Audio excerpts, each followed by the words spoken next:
আমি হচ্ছে আজকে জাস্ট আমরা বেসিক আমাদের কোর্সের জন্য যতটুকু ব্লকচেইন সম্পর্কে জানা দরকার আমরা আজকে ততটুকু সম্পর্কে পড়ব। তো এই ব্লকচেইন টপিকটা হচ্ছে আমরা বই থেকে কভার করব না, কারণ বইয়ে হচ্ছে ব্লকচেইন রিলেটেড এখনো কোনো চ্যাপ্টার ইনভলভ করা হয় নাই।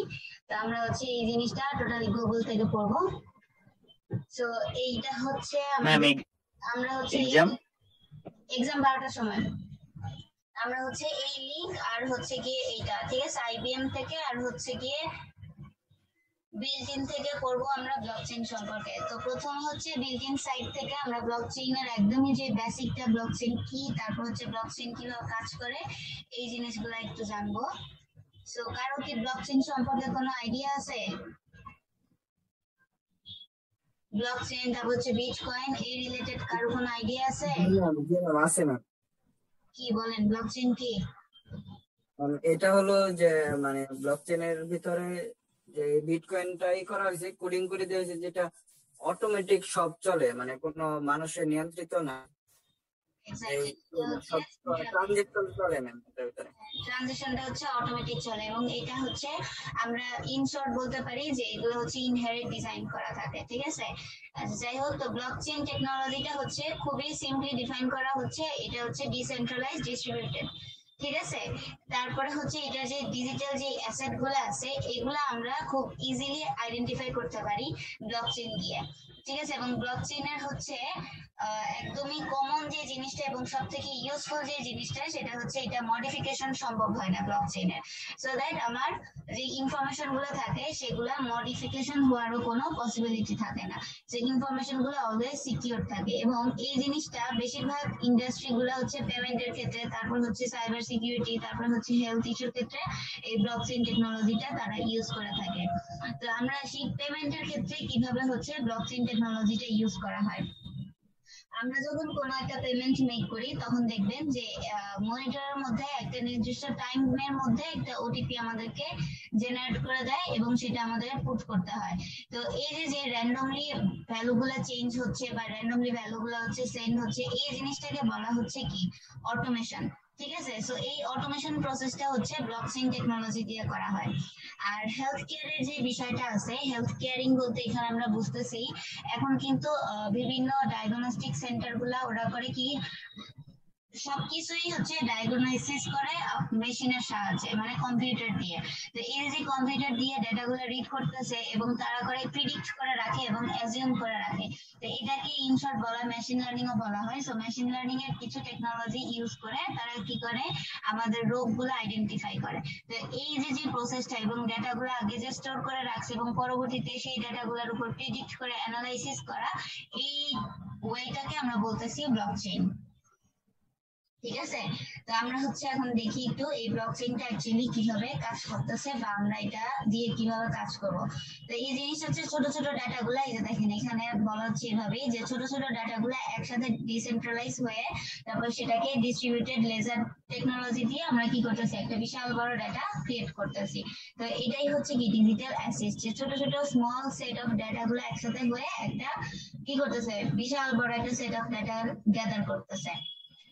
তো ইন শর্ট আমরা বলতে পারি যে ব্লকচেইন অলওয়েজ বা সামটাইমস রেফার করা হয় ডিস্ট্রিবিউটেড লেজার টেকনোলজি দিয়ে, ঠিক আছে। সো এটা হচ্ছে ডিসেন্ট্রালাইজেশনের ক্ষেত্রে ইউজ করা হয় এবং ক্রিপ্টোগ্রাফিক যেই হ্যাশিং টেকনোলজিটা আছে সেটার জন্য আমরা কি করি ব্লকচেইনটা ইউজ করি।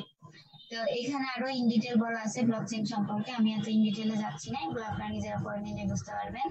তো ব্লকচেইনের যে এক্সপ্লেনেশনটা হয়েছে বা এক্সপ্যান্ড হয়েছে কিভাবে ব্লকচেইন টেকনোলজিটা, এটা আমরা একটু ইনশর্ট দেখে আসি। দেখেন ব্লকচেইনের ডেটাবেস গুলা স্টোর করতেছে কি আমাদের এনক্রিপ্টেড ব্লক অফ ডেটা গুলাকে, পরে সেই জিনিসগুলাকে এনক্রিপ্টেড যে ডেটা ব্লক গুলা ছিল সেগুলাকে একসাথে করে সেটা একটা চেইন আকারে ক্রিয়েট করা হয়। পরবর্তীতে এটা একটা chronological single source of truth value দিয়ে আইডেন্টিফাই করা হয়। এই ক্রোনোলজিক্যাল সিঙ্গেল সোর্স অফ ট্রুথটা এনক্রিপ্টেড ডাটার সাথে পরে যখন আমরা এটাকে ডিক্রিপ্ট করব সেই ক্ষেত্রে ইউজ করা হয়।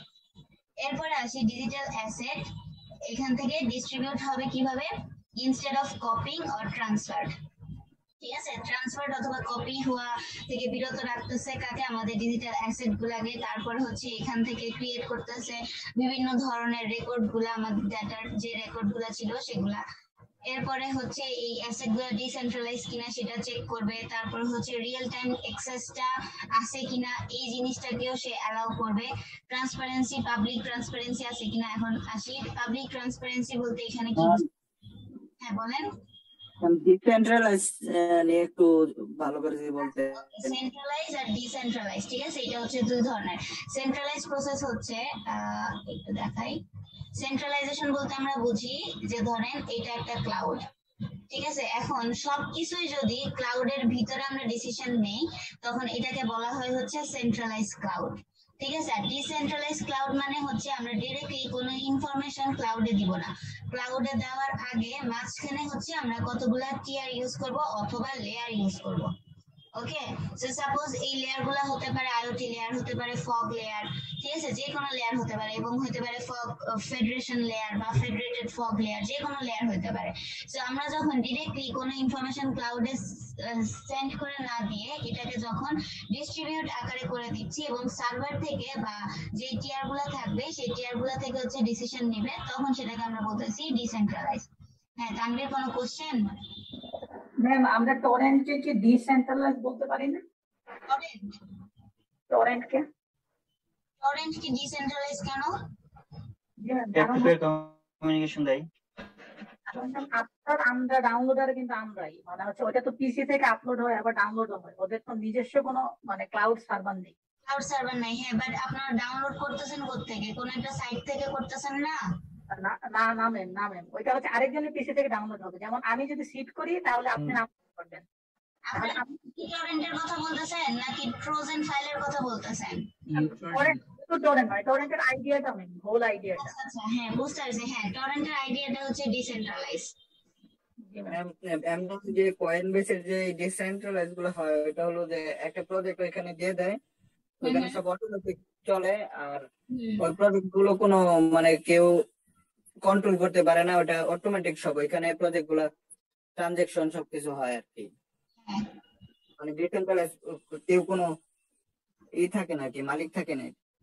না, ডিসেন্ট্রালাইজে মালিক থাকে বলতে কি, ধরেন আপনি হচ্ছে ক্লাউডে কোন একটা কিছু ডিরেক্টলি থ্রু না করে সার্ভারের আন্ডারে বা বিভিন্ন হচ্ছে সার্ভারের আন্ডারে থ্রু করতেছেন, যেমন করে গুলো ওইভাবে আর কি চলতে থাকবে।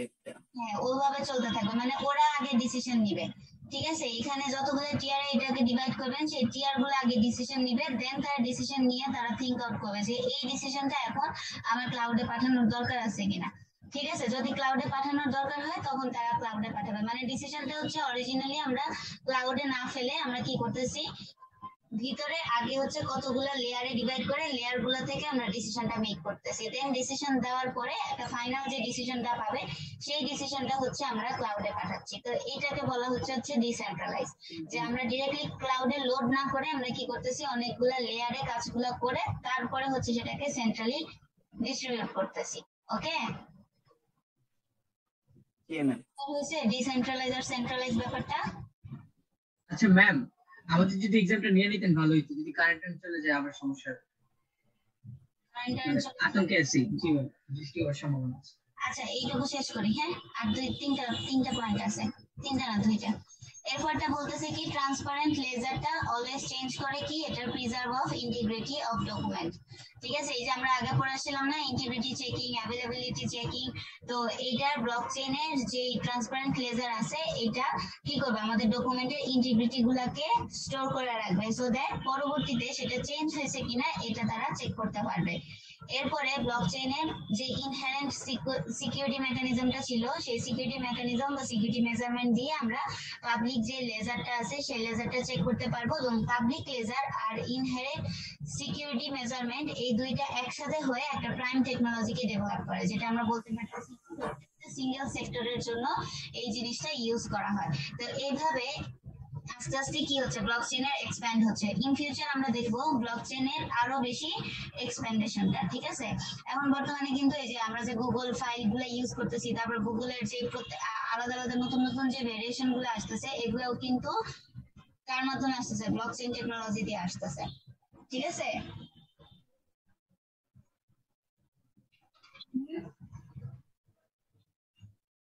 ওকে, সো কতজন আসছে? 40 জন। ওকে, তো আমরা ম্যাম একটা কথা, ম্যাম এক্সাম হ্যালো, এক্সামের আগে একটা কথা ছিল। বলেন বলেন। ওই যে আপনি যখন ওই যে 11 নম্বর চ্যাপ্টারে সিম্যাক এর পরে যে এক্সারসাইজ গুলো আছে, মানে এক্সারসাইজ যে সেক্টরটা,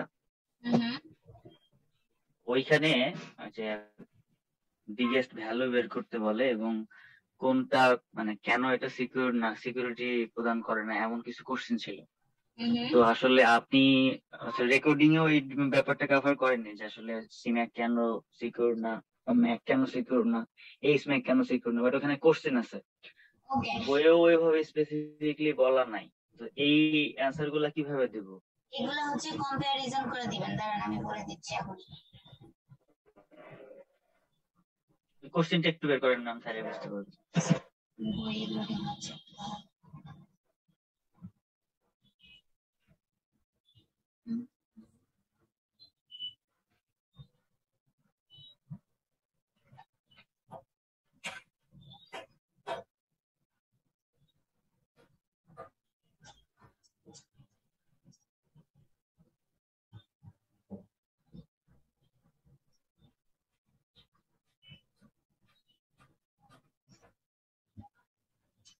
জিপিএস ম্যাম, আচ্ছা এটা কোন চ্যাপ্টারে? 11 নম্বর চ্যাপ্টার ছিল।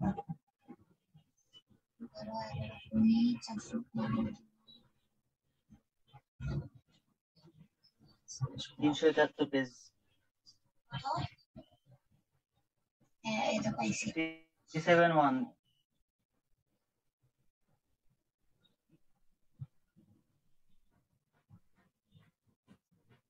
এই যে এখান থেকে শুরু ছিল, ঠিক আছে। আচ্ছা এখন দেখেন এইচ ম্যাক, সি ম্যাক এগুলা কেন সিকিউর না, ঠিক আছে। তো যখন হচ্ছে এইচ ম্যাক এর কোশ্চেন আসবে, এইচ ম্যাক হচ্ছে কেন সিকিউর না, এটার জন্য আমাদেরকে বলতে হবে যে এই যে এটার ভিতরে হচ্ছে কতগুলো আইডিয়া গিভেন আছে, ঠিক আছে, এরকম একটা এনভায়রনমেন্ট ক্রিয়েট করে দিবে। তো এই ধরনের কোশ্চেন ছিল, দেন বলা হচ্ছিল যে কেন সিকিউর না। সো দ্যাট কেন সিকিউর না, তখন আপনাদের বলতে হবে যে এখানে দুইটা চ্যানেলের মধ্যে কি হয়, ইন্টারাকশনের দরকার হয় না ইন দ্যাট কেস, ঠিক আছে। Both message and the MAC can be send at the same time with the insecure channel. Okay, so insecure channel দিয়ে যেহেতু এটা কি হচ্ছে, সেন্ড হচ্ছে, দ্যাটস ওয়াই এটা কি না, সিকিউরিটি এখানে কম। ওকে, কি ব্যাপার এরকম কিছু না।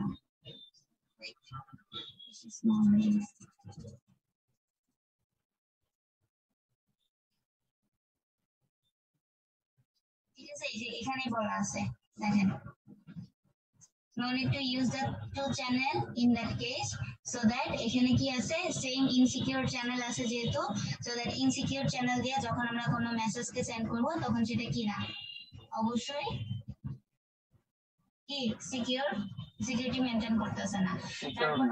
হ্যাঁ, তারপরে হচ্ছে এই যে সিকিউরিটি অফ দ্য ম্যাক, আমি তো মনে বলছিলাম যে যখন হচ্ছে সিকিউর না বলবে তখন এই যে সিকিউরিটি অফ ম্যাকের কোন কোন ডিমেট্রিক্স গুলো আছে সেগুলো হচ্ছে কি আপনাদেরকে এখানে তুলে ধরতে হবে। এরপরে হচ্ছে এটা গেল হচ্ছে সি ম্যাকের জন্য, ও সরি ম্যাকের জন্য। এরপরে আসতেছি হচ্ছে আমরা এইচ ম্যাক। তো এইচ ম্যাকের জন্য এখানে দেখেন ডিস্ট্রিবিউশন করা আছে। ওকে, এই যে এখানে বলা আছে যে লেফট প্যাডিং এর জন্য কি কি হবে, তারপর হচ্ছে বিফোর প্যাডিং এর জন্য কি কি হবে, তারপর হচ্ছে এটার সিক্রেট কি গুলা কি হচ্ছে, লেফট প্যাডিং হচ্ছে সো দ্যাট এখানে 0 আর হচ্ছে 1 এর ইনসিকিউরিটি থাকতে পারে। তারপর হচ্ছে কম্পেয়ার করতে হবে যে যখন এইচ ম্যাক এর কথা বলবে তখন এইচ ম্যাক কে কম্পেয়ার করতে হবে সি ম্যাক দিয়ে, যখন সি ম্যাক এর কথা বলবে যে কেন না, হোয়াই নট, তখন সি ম্যাক কে কম্পেয়ার করতে হবে হচ্ছে এইচ ম্যাক এর সাথে, যে এইচ ম্যাক এ হচ্ছে আমরা এই ভ্যালুগুলো পাই, দ্যাটস ওয়াই এইচ ম্যাক টা সিকিউর না। আর যখন সি ম্যাক এর কথা বলবে তখন সি ম্যাক এ আমাদেরকে বলতে হবে যে এখানে নাম্বার অফ ব্লক সাইজ যতগুলো আছে সেই অনুযায়ী সি ম্যাক এ ডিভাইড হয়ে যাইতেছে। এবং পরবর্তীতে আমরা দেখতে পাচ্ছি যে ফার্স্ট ব্লকের যে মেসেজটা এনক্রিপ্টেড ছিল সেটা হচ্ছে সিমেট্রিক কি দিয়েছিল, এন্ড দেন সিমেট্রিক কি এর যে ডিমেট্রিক্স গুলো আছে সেগুলো হচ্ছে আমাদেরকে শো করতে হবে, অথবা ইন কম্পেয়ার করতে হবে আমাদেরকে এইচ ম্যাক এর সাথে। বোঝা গেছে? সি ম্যাক কে আমরা কম্পেয়ার করব তখন এইচ ম্যাক এর সাথে, যে এইচ ম্যাক এ হচ্ছে এই ফ্যাসিলিটি গুলো আছে যেগুলো সি ম্যাক দিচ্ছে না, that's why C MAC secure না। ওকে, আসলে কম্পারেটিভলি হচ্ছে এইচ ম্যাক সিকিউর সবথেকে বেশি নাকি? হ্যাঁ, কম্প্যারিজনটা হবে আর কি এখানে, যখন আরেকটাকে কম্পেয়ার করতে বলবে।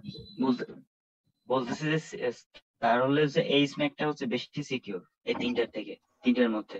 কথা না, কারণ এটা তো ক্রিপ্টোগ্রাফিক করে, আর ওইটা তো হচ্ছে প্রতিবার হচ্ছে এক্সও করে নিচ্ছে। প্রতিবারে এক্সর করে নিবে এবং এনক্রিপশন অ্যালগরিদম এখানে ইউজ করবে, ঠিক আছে। বাট এইচএমআই হচ্ছে অনেকগুলো প্রসেস ফলো করতেছে সে, এবং এখানে হচ্ছে ইনপুট প্যাডের সাথে আবার আউটপুট প্যাডেরও এক্সর করে তারপর হচ্ছে সেখানে আরেকটা নতুন একটা ফাংশন জেনারেট করতেছে। তখন হচ্ছে সবগুলো একসাথে ও হ্যাশ করে নিচ্ছে, কিন্তু ওইখানে হচ্ছে প্রতিবার আমরা আউটপুট নিচ্ছি ওইটাকে আবার এক্সর করছি, আউটপুট নিচ্ছি ওইটাকে আবার এক্সর করতেছি, তাহলে ওইটা বেশি সিকিউর মনে হইতেছে না? কোনটা? সিম্যাক? বুঝলেন? সিম্যাকে এনক্রিপশন করবে, ঠিক আছে, সিম্যাকে এনক্রিপশন করবে। এনক্রিপশন করতেছি আমরা, আবার ওইটাকে নেক্সটের সাথে একটা করতেছি, আবার ওইটা থেকে আবার এনক্রিপশন করতেছি। এখানে কিন্তু কোনো সিকিউর প্যাডিং নাই, তারপর কোনো কি নাই, ঠিক আছে, প্যাডও নাই, ওকে।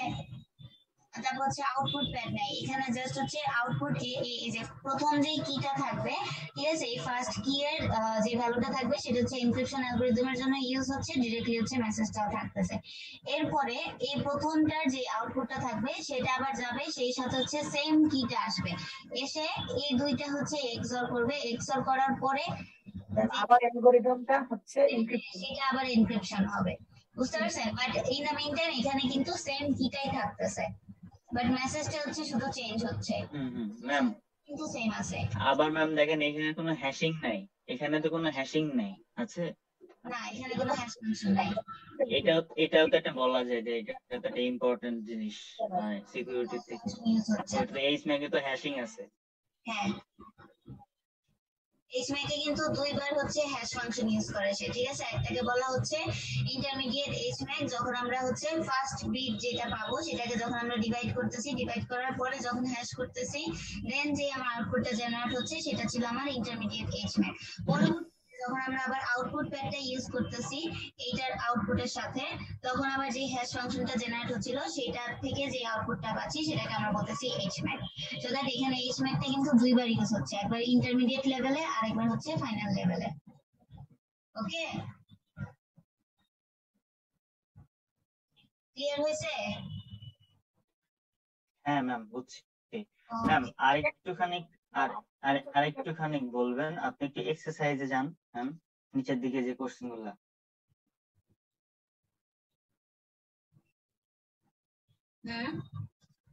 কোনটা? ওই যে একদম নিচের দিকে যে এক্সারসাইজ একদম দেখাইছিলেন ওই যে ডায়াগ্রাম দিয়ে। হ্যাঁ হ্যাঁ হ্যাঁ ম্যাম, এই যে এইখানে একটু উপরে যান ম্যাম। আচ্ছা ম্যাম, এখানে যে ম্যাথমেটিক্স এর ব্যাপারটা, যে what is the value of biggest if the message is hello, এইটা যে বের করবো আমরা, কি উপরে যে ইনস্ট্রাকশন দেওয়া আছে এইভাবে মেনটেন করে এটা বের করতে হবে? এটা তো ম্যাম বাদ দিয়ে দিছে, এগুলো তো নেই, শুধু বার্থডে ওইটা আছে। আর এখানে আমি করাই দিছিলাম গত ক্লাসে, এটা বাদ হ্যাঁ দিয়ে ম্যাম, এটা করাই দিছিলেন। এটা আমি করাই দিছি। আচ্ছা ঠিক এটা হচ্ছে ওয়ান অফ দ্য মোস্ট জিনিস হচ্ছে গিয়ে এই ধরনের এই রিলেটেড ম্যাথ গুলা, ঠিক আছে। বিগেস্ট ফাইন্ডিং, তারপর হচ্ছে গিয়ে যে পিকচার থেকে কিভাবে ডিফাইন করা যায় যে এটা অ্যাকচুয়ালি কোন মেকানিজমের মধ্যে পড়ছে, ঠিক আছে। বাদ দিয়ে দিছেন? হ্যাঁ হ্যাঁ, না না বাদ দিয়ে নাই, এগুলো ইম্পর্টেন্ট। তাই তো বলতেছে, ও যে বলতেছে বাদ দিয়ে দিছে। রাখছেন কি বাদ দিছি, আপনারা বলতেছিলেন যে থিওরি বেশি হয়ে যায় এই কারণে পরে থিওরি গুলো বাদ দিছি, বাট ডেসক্রিপশন প্রত্যেকটা দেখেন ম্যাম, এক একটা এক্সারসাইজে ম্যাথের ইনস্ট্রাকশন এক এক রকম। যেমন ম্যাম এখানে দেখতেছেন, we take the value of current character, substitute if it with another number, and then add it to previous value of the biggest in modulo 100 arithmetic. The biggest is initially set to 0. Ma'am question দিয়ে সময় চলে যাচ্ছে। ওকে, so এইটার solution দেখা দিছিলাম গত ক্লাসের আগের ক্লাসে, দেখাই দিছিলাম নাকি গত ক্লাসে যেন দেখাই দিছিলাম, এবার দেখাই দিছি, ওকে। আমরা এখন এক্সাম স্টার্ট করে দেই।